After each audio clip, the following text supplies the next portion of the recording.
রাষ্ট্র হিসেবে বাংলাদেশের সবচেয়ে সংগঠিত শক্তি সেনাবাহিনী এখন প্রশ্নের মুখে। সাম্প্রতিক ঘটনাগুলো দেখে মনে হচ্ছে সেনাবাহিনীকে পদ্ধতিগতভাবে দুর্বল করে ফেলা হচ্ছে। তাদের অফিসারদের আদালতে হাজির করা, গণমাধ্যমে অপমান করা, এমনকি সিভিল আদালতে বিচার আয়োজনে এসব কিছুই এমনভাবে সাজানো যেন বাহিনীটি আর রাষ্ট্রের মূল স্তম্ভ না থাকে, বরং এক প্রান্তিক সন্দেহভাজন দল হয়ে যায়। এতে কেবল বাহিনীর মর্যাদা নষ্ট হচ্ছে না, রাষ্ট্রের সার্বভৌমত্ব, অস্তিত্ব হুমকির মুখে পড়ছে। চলুন বিস্তারিত কথা বলি এটা নিয়ে।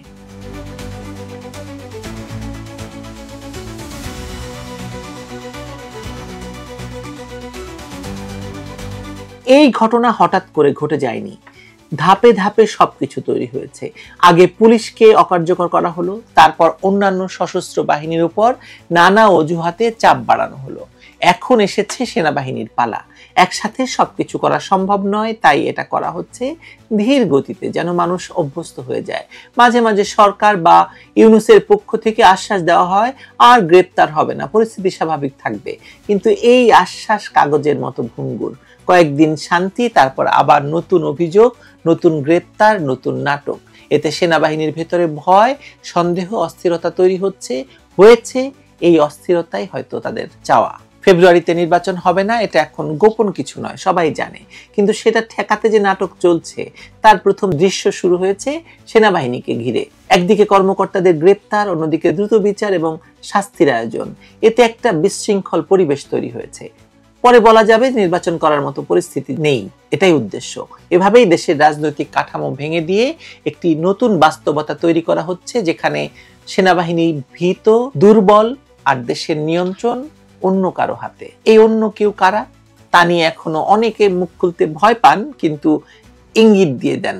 গত কয়েক মাসে পাকিস্তানের উচ্চপদস্থ সামরিক কর্মকর্তারা একের পর এক বাংলাদেশে এসেছেন। তাদের মধ্যে আইএসআই সদস্যরাও রয়েছে। স্বাধীনতার পর পাকিস্তান সেনাবাহিনীর এমন সফর আগে কখনো হয়নি, এমনকি বিএনপি জামায়াত সরকারের আমলেও নয়। তারা এসেছে, দেখা করেছে ইউনূসের সঙ্গে, দেখা করেছে সেনা প্রধানের সঙ্গে। এসব বৈঠকের বিষয়বস্তু কেউ জানে না, কিন্তু এত কিছুর মধ্যে একটা প্রশ্ন আসলে উল্লেখ করতেই হয়। বাংলাদেশ কি আবার এমন এক চক্রে ঢুকে পড়ছে, যেখানে দেশের সেনাবাহিনীকে ভেঙে দিয়ে রাষ্ট্রের নিয়ন্ত্রণ জঙ্গিবাদী শক্তির হাতে তুলে দেওয়া হবে? ইতিহাসে এর আগে কি এমন হয়েছে কোথাও? আমরা আফগানিস্তানের কথা জানি, সিরিয়া বা ইরাকের কথা মনে করি। সেখানে বিদেশি শক্তি যুদ্ধ শেষে ক্ষমতা দিয়েছে এমন এক গোষ্ঠীর হাতে যারা জঙ্গিবাদের প্রতীক। তাদের প্রথম টার্গেট ছিল সেনাবাহিনী। একবার সেই বাহিনী ভেঙে গেলে পুরো দেশে তাদের দখলে চলে গেছে বা চলে যায়। বাংলাদেশে এখন যে প্রক্রিয়া চলছে তা ভয়ঙ্করভাবে সেই কৌশলের মতো, ইরাকের মতো, সিরিয়ার মতো, আফগানিস্তানের মতো সেনাবাহিনীকে সরিয়ে দিয়ে একটা মিলিশিয়া বাহিনীর হাতে ক্ষমতা তুলে দেওয়া। আগে পুলিশের বিশ্বাসযোগ্যতা ধ্বংস করা হয়েছে, তারপর সেনাবাহিনীর শৃঙ্খলা ভাঙা হয়েছে, শেষে দেশের নিয়ন্ত্রণ অচেনা শক্তির হাতে তুলে দেওয়ার প্রক্রিয়াও শুরু হয়ে গেছে। একটি বাহিনীর শক্তি তার অস্ত্রে নয়, তার শৃঙ্খলায়। আজ সেই শৃঙ্খলার উপর হাত দেওয়া হয়েছে। সেনা কর্মকর্তাদের নিয়ে প্রকাশ্যে অপমান করা হচ্ছে, সামাজিক মাধ্যমে তাদেরকে ব্যঙ্গ করা হচ্ছে, সেনাপ্রধানকে হুমকি দেওয়া হচ্ছে, অফিসারদের তুইতকারি করে হেয় করা হচ্ছে। এসব দেখে বাহিনীর ভেতর মনোবল নষ্ট হচ্ছে, বিভাজন তৈরি হচ্ছে। এই বিভাজনই সবচেয়ে বড় ভয়ঙ্কর, কারণ শত্রু যদি বাহিনীর বাইরে থাকে তাকে মোকাবেলা করা যায়, কিন্তু শত্রু যদি বাহিনীর ভেতর ঢুকে পড়ে তখন প্রতিরোধ অসম্ভব হয়ে পড়ে। যে কর্মকর্তাদের বিরুদ্ধে অভিযোগ আনা হয়েছে তাদের বিচার হওয়া উচিত, কিন্তু সেটা হতে হবে সামরিক আদালতে। সামরিক বাহিনীর নিজস্ব আইন আছে, সেটা অনুসারে দেশদ্রোহ, রাষ্ট্রবিরোধী কর্মকাণ্ড কিংবা সেনা শৃঙ্খলা ভঙ্গের মতো অপরাধের বিচার হয়। কিন্তু 1975 সাল থেকে 1980 সাল পর্যন্ত এমন শত শত বিচার হয়েছে।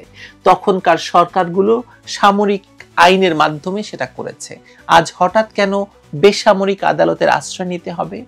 এটা আইনের প্রয়োগ নয়, বরং শৃঙ্খলা ভাঙার রাজনৈতিক সিদ্ধান্ত।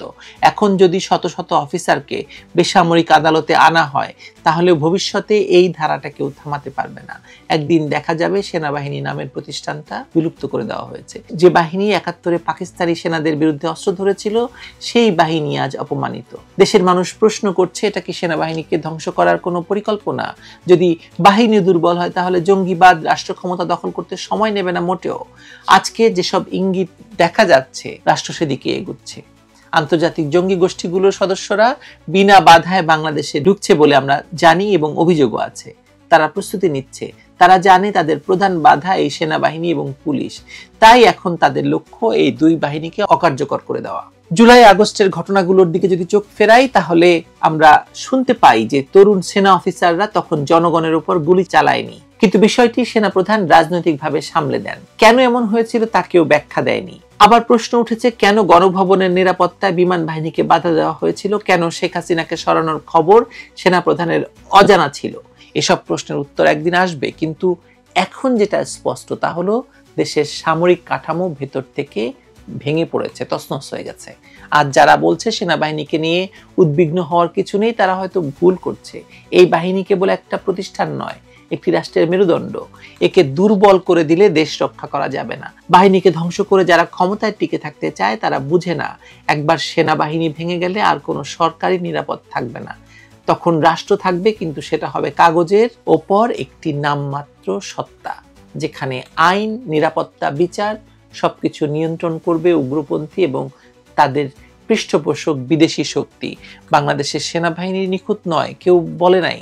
বাংলাদেশের সেনাবাহিনীর অনেক ভুল আছে, ব্যর্থতা আছে, অপরাধ আছে, কিন্তু তাদের প্রতি অবিশ্বাস এবং অপমান শুধু বাহিনী নয়, পুরো জাতিকে দুর্বল করছে।